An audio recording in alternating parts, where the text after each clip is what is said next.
بعد كده تالت حاجة هنتكلم عليها هي مين؟ الإلكتريك ريزيستنس. إلكتريك ريزيستنس هي ايه؟ الإلكتريك ريزيستنس هي المقاومة. يعني ايه مقاومة؟ يعني أنا ماشي في الشارع، حاجة بتقاومني، عربية ماشية على الطريق، اللي بيقاومها المطبات. خلاص، يبقى احنا كده ماشيين، واخد عربيتي ماشي عادي في الطريق، قدامي ايه؟ قدامي لقيت مطب. طب المطب ده اصلا بيعمل ايه؟ هم حاطينه ليه في الشارع؟ اكيد مش عشان يأذونا، هم حاطينه عشان يقللوا سرعه العربيات اللي جايه بسرعه عاليه جدا جدا. طيب يبقى نفس الكلام هنا، انا عندي تيار داخل السيركت بتاعتي بسرعه عاليه، اقول له استنى، اقف، احنا عايزين حاجه تقلل لي من سرعه التيار، ما ينفعش السرعه اللي انت ماشي بيها.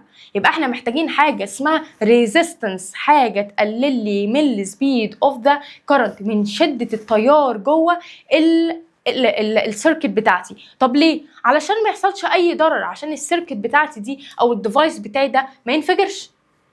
خلاص، يبقى يعني ايه الكتريك ريزيستنس؟ جايه من اسمها مقاومه. طب مقاومة لإيه؟ مقاومة للكهرباء. تعالوا نقراها مع بعض. بيقول لي الكارز فيس بامبس when they pass on the road. لو أنا ماشي بالعربية هلاقي بامبس. يعني إيه بامبس؟ بلاقي مطبات. طب المطبات دي بتعمل إيه؟ بتهدي من سرعة الكار. نفس الكلام، الإلكتريك كارنت فيسز، التيار الكهربي بيقابل obstruction. يعني إيه؟ resistance بيقابل مقاومة when it passes through the conductor. يبقى أنا عندي كارنت ماشي في حاله يقابل اوبستكل، يقابل عقبه. ايه هي العقبه؟ يلاقي الريزيستنس يقول له استنى، انت ماشي بسرعه، انا لازم اقلل سرعتك. يبقى لما اجي اعرف يعني ايه ريزيستنس، it is the opposition.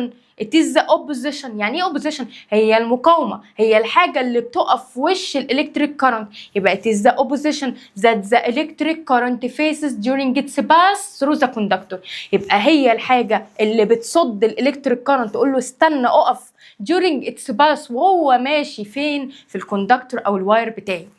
طيب تعالوا نشوفها مع بعض. يبقى يعني electric resistance it is the opposition that the electric current faces during its pass through the conductor. تمام كده؟ يبقى it is the ايه؟ it is the opposition، الحاجة اللي بتقف قدام الكرنت. طيب during its pass through the conductor، الحاجة اللي هتقاوم التيار عندي وهو بيتمشى فين؟ جوه الكوندكتور بتاعي.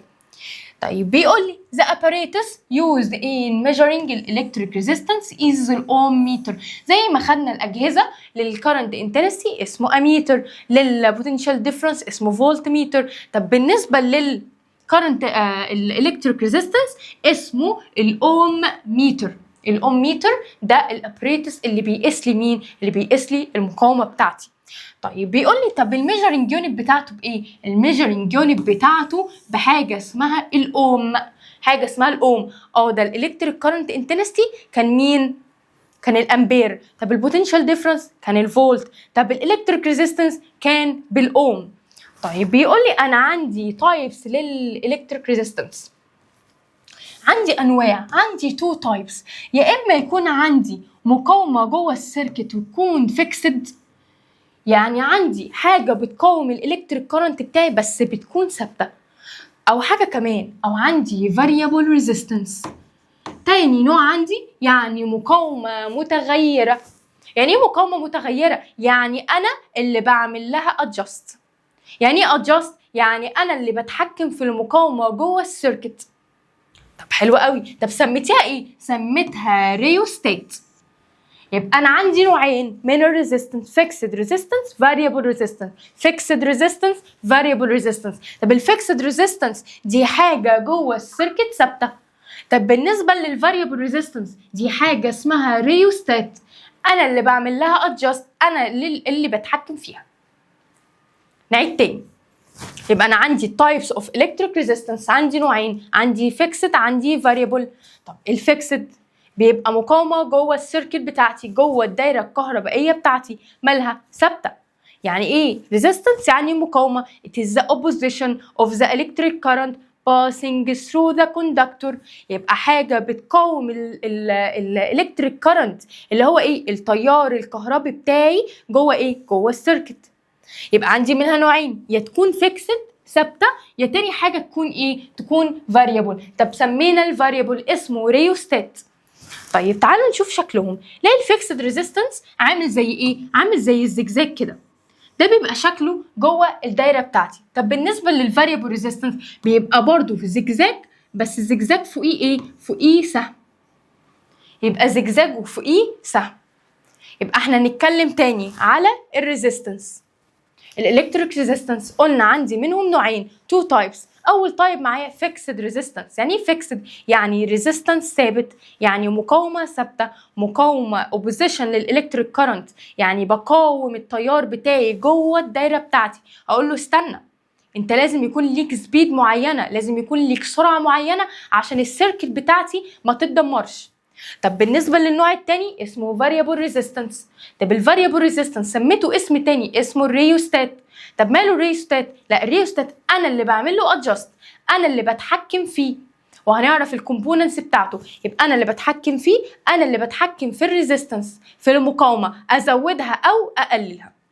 طب تعالوا نكمل مع بعض ونشرح الفاريبل ريزيستنس اللي هي سميناها ايه؟ الريوستات. طب هو هنا بيقول لي انا عايز اعرف هو ايه الاستراكشر، ايه مكونات الريوستات. اول حاجه قال لي ميتاليك واير كويل، يبقى اول حاجه عندي سلك. اول حاجه عندي ايه؟ السلك بتاعي، وده بيبقى معمول من ايه؟ من ميتال. طب هو كويلد اراوند ايه؟ قال لي كويلد اراوند سلندر ميد اوف بورسلين. يبقى انا عندي السلك بتاعي ده بيلف حوالين سلندر، والسلندر دي معموله من البورسلين. يبقى الريوستات اول حاجه بيتكون من ميتاليك واير كويل، سلك ملفوف. طب ملفوف حوالين ايه؟ ملفوف حوالين سلندر. طب السلندر ميد اوف ايه؟ ميد اوف بورسلين. طب تاني حاجه الكبر بار. يبقى تاني حاجه عندي هي الكبر بار. طيب وبعدين الكبر بار which is fixed by connecting nail C from which the current out. احنا هنا بنتكلم على الفاريبل ريزيستنس. طب الفاريبل ريزيستنس قلنا هي هتتكون من ميتال واير كويل. يعني ايه؟ يعني سلك ملفوف. طب السلك الملفوف ملفوف حوالين ايه؟ ملفوف حوالين ده مين؟ سلندر. طب السلندر دي معموله من ايه؟ معموله من حاجه اسمها البورسلين. طيب وبعد كده هنلاقي حاجه اسمها الكبر بار اللي هو اللي فوق الرمادي. طيب عليه حاجه اسمها سلايدر. طب السلايدر دي انا بستخدمها في ايه؟ سلايدر دي انا بقدر اتحكم فيها واحركها. كل ما ازود طول السلك المقاومه كمان هتزيد والانتنسي معايا هتقل. كل ما ازود السلك بتاعي فبالتالي المقاومه بتاعتي هتزيد، فبالتالي الكرنت انتنسي التيار بتاعي هيبقى صعب انه يدخل، بيواجهه مقاومه عاليه جدا، فبالتالي هو ايه؟ هيقل. طيب تعالوا نكمل. طيب يا شباب عايزين نعرف هو ايه الامبورتنس، ايه اهميه الريوستات. It is used to control the electric current intensity. يبقى هو اللي بيعمل لي، بيتحكم في التيار الكهربي اللي هيدخل جوه الدايره بتاعتي flowing through the circuit and the potential difference in different parts of the circuit. طالما انا بتحكم في الكرنت intensity فبالتالي في ريليشن ما بين الكرنت intensity وما بين البوتنشال ديفرنس، الاثنين ليهم علاقه ببعض. فانا لو هعمل كنترول للالكتريك كرنت intensity فبالتالي هيأثر على مين؟ هيأثر على البوتنشال ديفرنس. يبقى الريوستات بيعمل ايه؟ بيعمل كنترولينج، مش هو مقاومه فاريبل ريزيستنس بس بعمل لها ادجست، يعني بعمل لها كنترول. فهو هنا بيقاوم مين؟ بيعمل كنترول للكرنت انتنسي اللي ماشي جوه السلك، اللي ماشي جوه السيركت بتاعتي. طيب ايه الساينتفك بيز؟ الساينتفك بيز زي ما قلنا هو الريزيستنس بتاعتي كل ما اللينس اوف ذا كوندكتور، كل ما طول السلك يزيد، كل ما طول السلك هيزيد المقاومة هي كمان هتزيد. طيب بعد ما المقاومة تزيد الكرنت انتنسي هيقل، يبقى التيار عندي هيقل. يبقى أنا هقول كل ما الايه؟ ما السلك أو ما طول السلك يزيد، كل ما زودنا طول السلك إيه اللي هيحصل؟ المقاومة هي كمان هتزيد، المقاومة هي كمان هيحصل لها ايه؟ هتزيد. طب مين اللي هيقل؟ التيار هيحصل له ايه؟ هيقل. خلاص كده؟ يبقى كل ما طول السلك يزيد المقاومة هي كمان هتزيد والكرنت انتنستي بتاعي هيقل. يبقى احنا هنا نلاحظ ايه؟ كل ما اللينس بتاع الكوندكتور في زيادة يبقى الكرنت او سوري الالكتريك ريزيستنس بتاعي هتزيد. فيبقى الريليشن ما بينهم هي ايه؟ هي دايركتلي ريليشن، يعني كل ما طول السلك يزيد المقاومة كمان هتزيد، يبقى في دايركتلي ريليشن between them، في علاقة مباشرة ما بينهم. يبقى the resistance increase by increasing the length of the conductor. طب الريزيستنس هتقل امتى؟ by decreasing the length of the ايه؟ of the conductor. خلاص كده؟ طيب تعالوا نكمل. هنا بيقول لي الايديا اوف اتس اوبريشن. طب الايديا اوف اتس اوبريشن ان انا بعمل ايه؟ سلايدنج ذا فليكسبل الكوبر شيت. يبقى انا بعمل سلايدنج للكوبر شيت اللي هو مين؟ السلايدر بتاعي. زي ما قلت لكم انا اللي بتحكم في السلايدر بتاعي on the metallic wire coil. So the length of this metallic wire coil will change. يبقى كل ما بحرك السلايدر بتاعي هلاقي ان الواير بتاعي اللينس بتاعه بيختلف. طيب الفاليو اوف الريزيستنس هي كمان هتتغير طبيعي. هو انا دلوقتي بعمل سلايد بطول طول السلك، يعني بطوله او بقلل طوله، فبالتالي انا كده بتحكم في مين؟ انا كده بتحكم في الريزيستنس. طب لما اتحكم في الريزيستنس مين كمان اللي هيتغير؟ الكرنت انتنستي. كل ما الريزيستنس عليت كل ما الكرنت انتنستي هيحصل له ايه؟ هيقل. يبقى if we increase the length of the metallic wire coil، كل ما زودت طول السلك الريزيستنس كمان هتزيد والكرنت انتنسي هيقل. طب العكس، لو انا قللت اللينس بتاع مين؟ الميتاليك واير، الريزيستنس ديكريز والكرنت انتنسي هتزيد. يبقى كل ما اقلل السلك كل ما اقلل طول السلك الريزيستنس كمان هتقل والكرنت انتنسي هيزيد. طيب تعالوا نشوف. بيقول لي يعني ايه ريوستات اصلا؟ What is meant by rheostat? It is the resistance، هي المقاومة that you can change its value، اللي انت بتقدر تتحكم في الفاليو بتاعتها. In order to بعمل كل ده ليه؟ adjust الفاليو اوف الالكتريك كارنت انتنستي، عشان اظبط الكارنت انتنستي اللي داخل جوه السيركت، فبالتالي البوتنشال ديفرنس ان ذا ديفرنت بارتس اوف ذا سيركت هي كمان هتتاثر. يبقى ذا ريزيستنس ذات يو كان تشينج اتس فاليو، يبقى هي المقاومه اللي انت تقدر تتحكم في الايه؟ في الفاليو بتاعتها، عشان اعمل ايه؟ اعمل ادجست للكارنت انتنستي اند ذا بوتنشال ديفرنس. خلاص كده؟ طيب الريوستات is used in some electric devices، بستخدمه ليه؟ أو الإلكتريك circuit to control the electric current intensity، عشان أتحكم في الكرنت intensity and the electric potential difference between its ends. فبالتالي الكرنت intensity بتتحكم في البوتنشال ديفرنس. انا اغير في الريزيستنس فبالتالي ده هيأثر على الكرنت انتنستي، والكرنت انتنستي طالما اتأثرت يبقى هي هتأثر على البوتنشال ديفرنس. طب هنا بيقول لي بيزك الكتريك سيمبلز، انا عايز يعرفني الالكتريك سيمبلز، احنا اوريدي عارفينها، تعالوا نرجع عليها تاني. يبقى هنا اول حاجه بيقول لي السيل. لو انا عندي باتري، قلنا الباتري بنرسمها ازاي؟ خط طويل خط صغير، الطويل البوزيتيف والقصير النيجاتيف. طب لو هتكلم على الريزيستنس قلنا عندي حاجتين، لو هو فيكسد ريزيستنس يبقى بيبقى خط زجزاج، طب لو هو فاريبل ريزيستنس بيبقى زجزاج وعليه سهم من فوق. طيب لو اتكلمنا على السويتش هنلاقي كلوز سويتش يعني سويتش مقفول، واوبن سويتش يعني سويتش مفتوح. طب لو هتكلم على اي ديفايس او اي بلب قلنا بيبقى سيركل جواه موجه ويبقى شكله كده. خلاص سيركل وجواه موجه، ده اي ديفايس عندي. ماشي. هنا بيقول لي ايه؟ عايز يعرف الريليشن بين الكرنت انتنسيتي والبوتنشال ديفرنس.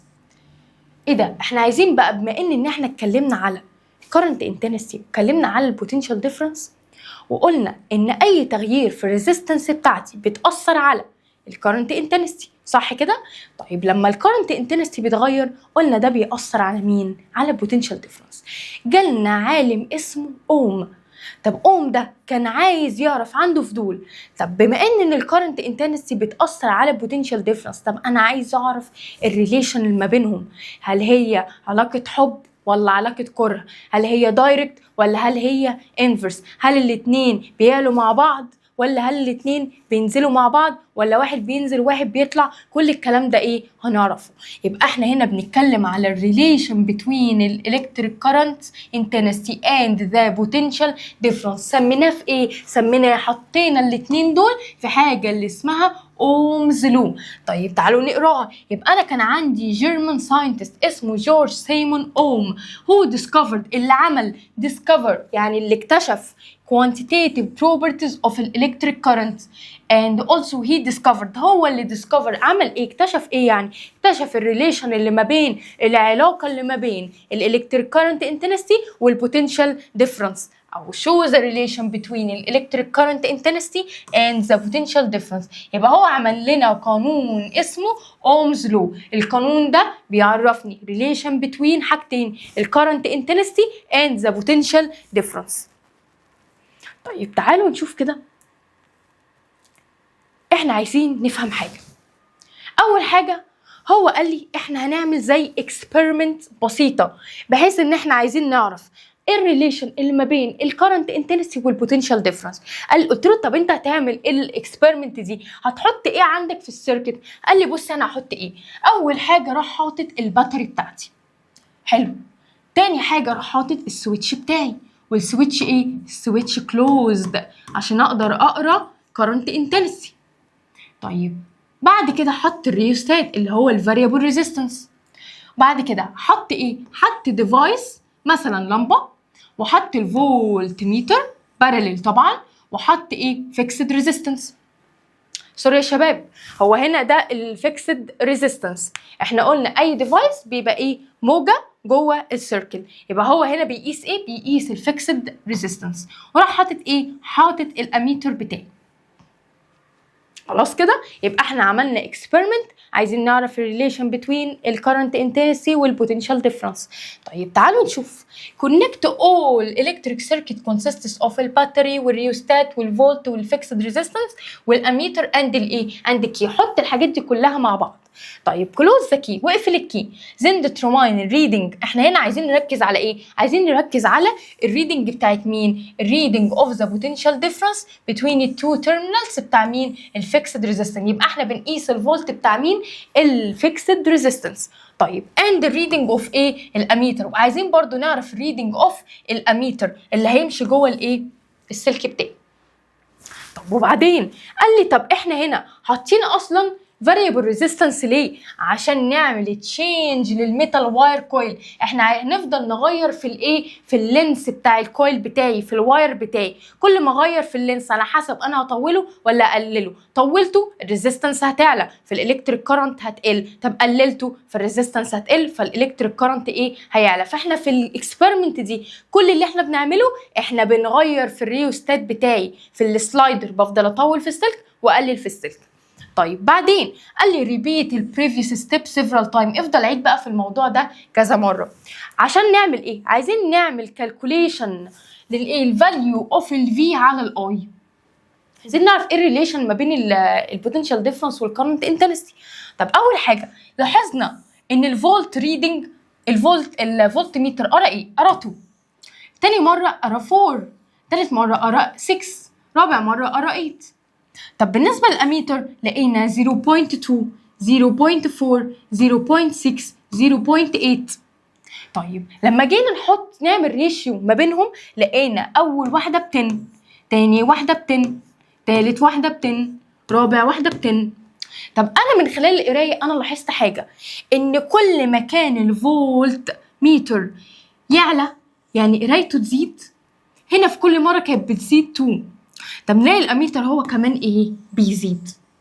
طب لما جينا نعمل ريشيو لقينا الريليشن ما بينهم، حطينا الفولت على الكرنت انتنسيتي، البوتنشال ديفرنس على الكرنت انتنسيتي، لقينا ايه؟ 10 10 10 10. يعني في كونستانت فاليو، في كونستانت فاليو. طب تعالوا كده نشوف اللي هيحصل. زي ما قلت لكم لما جينا حطينا البوتنشال ديفرنس على الكورنت انتنسيتي طلع لنا كونستانت فاليو. قال لك هنا اوم الكونستانت فاليو ده مين؟ ده الالكتريك ريزيستنس. دي مين؟ دي الار بتاعتي. وقال لي ان كده في دايركت ريليشن شيب ما بين البوتنشال ديفرنس وما بين الكرنت انتنسي. طب ليه؟ عشان لما كان الفولت ميتر بيقرا قرايه معينه كان مين بيزيد؟ كان الاميتر هو كمان قرا قرايه معينه، وفي كل مره كل ما بغير الواير بتاعي اللينس اوف ذا واير كل ما كانت القرايه بتتغير، بس الاتنين كانوا بيزيدوا مع بعض. فحته ان هما بيزيدوا مع بعض يعني في دايركت ريليشن شيب، الاتنين بيزيدوا مع بعض او بيقلوا مع بعض. طيب يبقى هنا بيقول لي the constant value is given by R and it is equal to the value of the fixed resistance. يبقى انا هنا بما ان ال V على ال I equal ايه؟ constant value، طلعت لي constant. طيب يا شباب بما ان احنا لقينا ان ال V على ال I طلعت لي constant value، طيب قوم هنا قال لك يبقى ال constant value ده اللي هو مين؟ constant value ده بتاعي اللي هو بالR. طيب يبقى احنا هنا عايزين نعرف هو ايه اومز لو ده؟ اومز لو نقدر نعرفه بحاجه اسمها ال IVR. IVR كمان مره IVR. IVR الاي تحت والار تحت، الفي هي اللي فوق. IVR وسميناه ايه؟ سميناه اومز لو. سميناه ايه؟ اومز لو. طيب يعني معنى كده ان الفي بتاعتي بتساوي مين في مين؟ بتساوي الار في الاي. طب نعيد تاني، هو احنا مش قلنا ان الفي بتاعتي، طيب الفي بتاعتي دايركتلي ريليشن شيب ما بينها وما بين الاي، يعني في دايركت، يعني في علاقه مباشره ما بينهم، يعني ده يعلى ده يعلى ده يقل ده يقل، يعني قلنا ان الفي دايركتلي مع الاي. طب احنا عايزين نفك العلامه دي، نعمل ايه؟ يبقى الفي ايكوال كونستانت اي. طب الكونستانت دي عايزين نشيلها، بما ان احنا طلع لنا فعلا رقم كونستانت لما عملنا ريشيو ما بين الفي والاي، يبقى هشيله واكتب الفي ايكوال الار اي. طيب الفي ايكوال الار اي، يبقى نفهم من كده اللو بتاعي بيقول ايه؟ الاي في ار، يعني الار بتساوي الفي على الاي. خلاص كده تعالوا برضو نكتبها تاني مع بعض في نوت. بصوا كده، هنا هنتكلم على اومز لو. طيب اومز لو ده قال لي ايه؟ لقينا هو اول حاجه اللو ده عايز يعرفني ايه الريليشن اللي between the potential difference and الالكتريك كارنت انتنسيتي. يبقى ده اللو اللي هيعرفني ايه العلاقه ما بين البوتنشال ديفرنس والالكتريك كارنت انتنسيتي. طيب جينا عملنا اكسبيرمنت صغيره. طيب الاكسبيرمنت دي عرفنا منها ايه؟ عرفنا منها ان الفي دايركت مع الاي. طب احنا عايزين نشيل علامه الدايركت، وطلع لنا فعلا في رقم كونستانت في الاكسبيرمنت. طب قوم قال لك ايه؟ قال لك يبقى العلامه دي هتتشال، يبقى الدايركت ده الفي ايكوال كونستانت الاي. طب الكونستانت ده كان مين؟ مين اللي كان كونستانت؟ قال لك الفي ايكوال الار في الاي. يبقى دي مين؟ دي الريزيستنس بتاعتي. يبقى اطلع من الموضوع ده بالقانون بتاعي. القانون بتاعي بيقول ايه؟ الاي في ار. اي في ار، يبقى مين الفي ده؟ البوتنشال ديفرنس. طب مين الاي؟ الكرنت انتنسيتي. طيب مين الار؟ دي الالكتريك ريزيستنس. يعني انا لو عايز الار لوحدها يبقى الار بتساوي الفي على الاي. طب هنا لو انا عايزه اطلع الريليشن ما بينهم، يعني ايه؟ يعني الريليشن ما بين الريزيستنس والبوتنشال ديفرنس وما بين الريزيستنس وما بين الالكتريك كارنت انتنسيتي. هلاقي الريليشن ايه؟ ان الار دايركت مع البوتنشال ديفرنس، يعني الار لما تزيد الفي هي كمان هتزيد. طب لقينا ايه كمان؟ لقينا ان الار inverse relationship ما بينها وما بين الاي. يبقى انا عندي كده directly relationship ما بين الريزيستنس وما بين البوتنشال ديفرنس، وعندي inversely relationship ما بين الار وما بين الكرنت انتنستي. كل ما الريزيستنس تزيد الكرنت هيقل. طيب وعرفنا ايه الريليشن ما بين الفي مع الاي. لقينا في الاكسبيرمنت دي ان الفي والاي ما بينهم دايركت ريليشن شيب. كل ما الفي كانت بتعلى كانت الاي كمان بتعلى. خلاص كده احنا لخصنا اومس لو. هو في المثلث ده الاي في ار، الار بتساوي الفي على الاي. طب الريليشن الار دايركتلي مع الفي، انفرس مع الاي. طب الفي مع الاي دايركت. طب تعالوا مع بعض تاني نقرا الكلام ده اهو. الالكتريك كارنت intensity passing through fixed resistance is a directly proportional relationship to the potential difference. وده اللي احنا عرفناه بحاجة اسمها اومز لو. طب يعني ايه بقى اومز لو؟ هو الالكتريك كارنت intensity passing through الكوندكتور ماله is directly proportional relationship. في directly proportional relationship لمين؟ للبوتنشال ديفرنس. يبقى اومس لو ده اللي جاب لي الريليشن ما بين الكرنت انتنسي والبوتنشال ديفرنس، وقال لي ان العلاقه ما بينهم ايه؟ دايركت. طيب يعني ايه الكتريك ريزيستنس اوف ا كوندكتور؟ ار بتساوي الفي على الاي. يبقى هو لما جه قال لي ان الالكتريك ريزيستنس هي الريشيو ما بين البوتنشال ديفرنس اند الكرنت انتنسي، يبقى هي الريشيو ما بين الفي على الاي، البوتنشال ديفرنس على الكرنت intensity. يبقى يعني ايه electric resistance؟ هي الريشيو between البوتنشال difference across the two ends of the conductor او between two poles of the conductor and مين؟ and the current intensity passing through the conductor. طب حلو جدا. طب احنا عرفنا الميجرنج يونت بتاعت الار، ريزيستنس كانت ايه؟ بالاوم. طب الفي بتاعتنا قديمه، البوتنشال ديفرنس بالفولت. طب بالنسبه للكرنت انتنسي بالامبير. طيب تعالوا نكمل مع بعض. طب طلعنا من الموضوع ده بايه؟ هو احنا لما قلنا المثلث بتاعي اللي هو سميته الاي في ار، اي في ار، يبقى الار بتاعتي بايه؟ الار بتاعتي الريشيو ما بين الفي وما بين الاي. يبقى معنى كده ان ال1 اوم بتساوي ايه؟ بتساوي ال1 فولت على ال1 امبير. يبقى ال1 اوم بيساوي ال1 فولت على ال1 امبير. تعالوا نشوف كده. بيقول لي what is meant by a resistance of a conductor equal 25 ohm. من غير ما ابص كده، هو الريزيستنس هو مش ده الريشيو اللي ما بين البوتنشال ديفرنس والاي؟ يبقى ارجع اقول له ايه؟ it is the ratio between the potential difference between two terminals of the conductor and the electric current intensity which passing through the conductor equal كام؟ equal 25 ohm.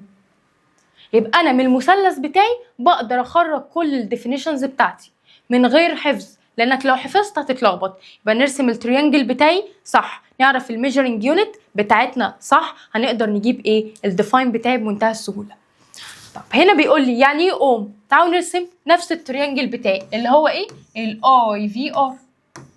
اي في ار هو عايز ايه؟ عايز يعني ايه اوم؟ طيب هو الاوم ده ايه؟ ده الالكتريك ريزيستنس. يبقى هقول له it is the electric resistance او it is the resistance which allow passing electric current intensity. يبقى بيسمح بمرور قد ايه؟ electric current intensity of كام؟ of 1 امبير. طب امتى؟ when the potential difference between the terminals equal 1 volt. لما البوتنشال ديفرنس يبقى بكام؟ ب 1 فولت. يعني ايه اوم؟ it is the electric current intensity it is the electric resistance. هي المقاومة اللي بتسمح بمرور electric current intensity of 1 امبير. امتى؟ when the potential difference between the two terminals of the conductor equal 1 volt. طيب تعالوا نشوف مع بعض. بعيد تاني. يعني ايه امبير؟ نفس المثلث بتاعي. امبير يعني ايه؟ هو الالكتريك كارنت انتنسيتي. طيب passing through الكوندكتور بتاعي امتى؟ when the resistance equal 1 ohm and the potential difference through the terminals of the conductor equal 1 volt. يبقى هنا انا بشوف اللي ناقصني، هو بيتكلم على الامبير. يعني اول حاجه الامبير ميجرنج يونت بتاعت الكرنت انتنسيتي، يبقى انا ابدا التعريف بتاعي it is the electric current intensity اللي هو ايه؟ بيمر في السلك. طيب امتى؟ لما الفولت بتاعي او البوتنشال ديفرنس تبقى ب 1 فولت والالكتريك ريزيستنس تبقى ب 1 اوم. طب تعالوا نشوف يعني ايه فولت. نفس الكلام، هو انا عندي مين اللي ناقص؟ الفولت. انا عندي الاي والار، يبقى انا هتكلم على مين؟ هتكلم على الاي والار. طب الفولت لا، ابدا الديفينيشن it is the potential difference اللي هو بيبقى ما بين التو تيرمينالز بتاع الكوندكتور لما الريزيستنس بتاعي يبقى ب 1 اوم والكرنت انتنسيتي بتاعتي تبقى ب 1 امبير اهو. طب بيقول لي what happen؟ ايه اللي هيحصل؟ burning of the fixed resistance in an electric circuit concerning the reading of الاميتر والreading of ايه؟ الفولتميتر. يبقى انا عايز يحرق لي الفيكسد ريزيستنس في الالكتريك سيركت، وعايز يعرف تاثيرها على الاميتر اللي هو كونكتد ان سيريس والفولتميتر اللي كان كونكتد ان باراليل. طب انا عندي هنا الريدنج بتاع الاميتر هيبقى بايه؟ بزيرو. يعني انت لما تحرق حاجه جوه السيركت بتاعتك، يعني السيركت بتاعتك دي هتبقى ايه؟ هتبقى اوبند، هتبقى مفتوحه، فبالتالي مفيش كرنت هيمشي جواها. بس مين اللي مش هيتاثر؟ الريدنج اوف ذا فولتميتر still as it is. يبقى اللي مش هيتاثر الفولت عشان هو كونكتد ان بارل. واحنا خدنا قبل كده لو انا عندي السيركت مفتوحه الفولتميتر يقدر يقرا الاي ام اف اوف ذا باتري، الالكتروموتيف فورس بتاعت مين؟ بتاعت الباتري. طب هنا بيقول لي لو انا زودت البوتنشال ديفرنس اوف الكوندكتور تو الدبل، يبقى انا عندي الفي زادت للدبل. concerning الالكتريك كارنت انتنسيتي، ده انا عارفه ان الفي والاي في ما بينهم علاقه دايركت، يعني ده لو زاد للدبل ده هيزيد للدبل، يبقى هقول له الالكتريك كارنت انتنسيتي will increase to الدبل. الالكتريك كارنت انتنسيتي هي كمان هتزيد للدبل. تعالوا نكمل مع بعض. طيب يا شباب تعالوا نشوف كده الاكزامبل ده. بيقول لي لو انا زودت الكرنت الالكتريك ريزيستنس للدبل، يعني الار بتاعتي زادت للدبل. طيب concerning الالكتريك كرنت انتنسي بالنسبه للاي بتاعتي ايه اللي هيحصل لها؟ طيب تعالوا نكتب القانون بتاعنا. القانون بتاعنا اهو الاي في ار. طيب يعني الاي بتساوي الفي على الار. طب هو هنا بيتكلم على ايه؟ بيتكلم على الار، يعني الار بتاعتي دي زادت للضعف. طب انا عارفه ان في انفرس ريليشن شيب ما بين مين ومين؟ ما بين الار وما بين الاي. لما واحده تزيد للدبل الثانيه هتعمل ايه؟ هتقل للايه؟ للنص، يبقى decrease to half its value. طيب بيقول لي هنا الريليشن ما بين البوتنشال ديفرنس دايركتلي تو ذا كرنت انتنسيتي، ودي معلومه احنا عرفناها ان في دايركت ريليشن شيب ما بين الفي وما بين الاي، وفي انفرس ريليشن شيب ما بين مين ومين؟ ما بين الاي وما بين الار. قلنا في الحته دي ان كل ما طول السلك يزيد المقاومه كمان هتزيد والانتنسيتي معانا هتقل. الانتنسيتي التيار بتاعي هيقل. طب كل ما طول السلك بقى صغير المقاومه هتكون صغيره والانتنسيتي بتاعتي هتعلى. يبقى هنا في inverse relationship، يعني علاقه عكسيه ما بين الار وما بين الاي. طيب بصوا كده الاكزامبل ده، ندخل في ايه مثلا؟ في البروبلمز. بيقول لي لو انا عندي electric current 0.2 امبير، 0.2 امبير، يبقى الاي بتاعتي equal 0.2 امبير. طيب والبوتنشال ديفرنس بتاعتي بكام؟ ب 220 فولت، يعني الفي بتاعتي 220 فولت. عايز مين؟ عايز الريزيستنس. طيب انا الار بتاعتي بتساوي الفي على الاي. طيب الفي بتاعتي بكام؟ 220 فولت.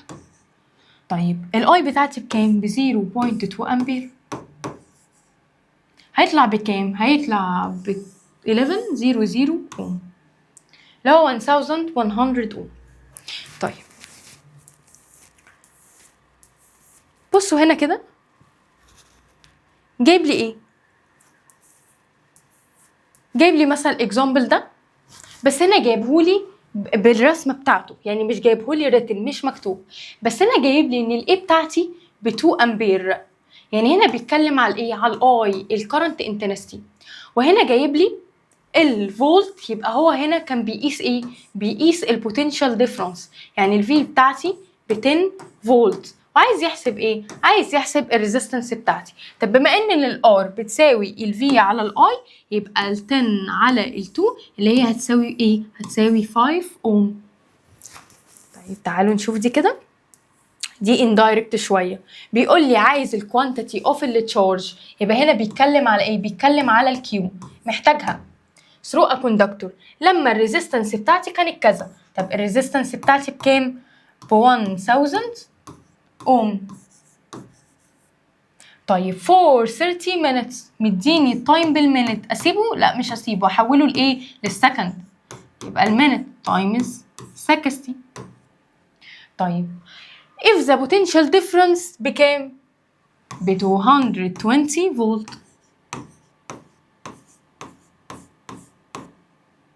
طيب هو هنا عايز ايه؟ عايز الكوانتيتي اوف التشارجز.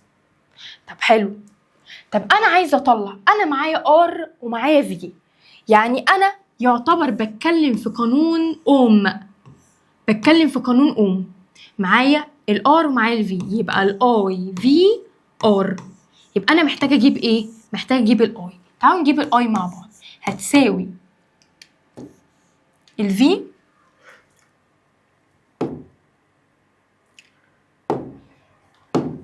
هتساوي الفي على الار. طيب هتساوي ايه الفي على الار. طيب الفي بتاعتي بكام؟ ب 220 فولت. والار بتاعتي بكام؟ الار بتاعتي ب 1000 اوم. من هنا هقدر اجيب مين؟ الاي. تعالوا نشوف كده الاي جت بكام. الاي بتاعتي طلعت ب 0.22 امبير. طيب هو عايز مين؟ عايز الكيو. طب فاكرين اول حاجه احنا خدناها؟ بصوا كده، الترينجل بتاعي كان بيقول ايه؟ الكيو بتساوي الاي في التي. الكيو بتساوي ايه؟ الاي في التي. طب انا جبت مين؟ انا جبت الاي بتاعتي، ومعايا اصلا مين؟ معايا التي بتاعتي. يبقى انا من هنا هقدر اجيب ايه؟ الكوانتيتي اوف الالكتريك تشارجز. يبقى انا عندي الكيو هتساوي مين في مين؟ هتساوي الاي في التي. طيب انا التي بتاعتي غيرتها لايه؟ لسكند، طلعت 1100 سكند، يعني 1800. طيب الاي بتاعتي انا جبتها بكام؟ ب 0.22. يبقى انا هنا اقدر اجيب ايه؟ اقدر اجيب الكوانتيتي. ما ننساش ان الكوانتيتي بتاعتي بالايه؟ بالكولومب اهي. يبقى 0.22، وهنا التايم طلع لي ب 396 كولومب. سهل يا شباب؟ طيب يبقى احنا كده خلصنا الالكتريك ريزيستنس. ولو نفتكر يعني ايه ريزيستنس، هي الاوبوزيشن اوف ذا الكتريك كارنت. يعني ايه اوبوزيشن؟ يعني حاجه بتزق الالكتريك كارنت. It is the opposition of the electric current which the electric current faces during its pass through the conductor. electric current ماشي في حاله، يلاقي حاجه بتوقفه، بتقلل سرعته، بتقوله لا استنى، انا اللي هتحكم، هل انت هتمشي بسرعه ولا هتمشي ببطء ولا ايه متوسط. يعني انا اللي هتحكم في ايه؟ في سرعه التيار جوه السلك بتاعي.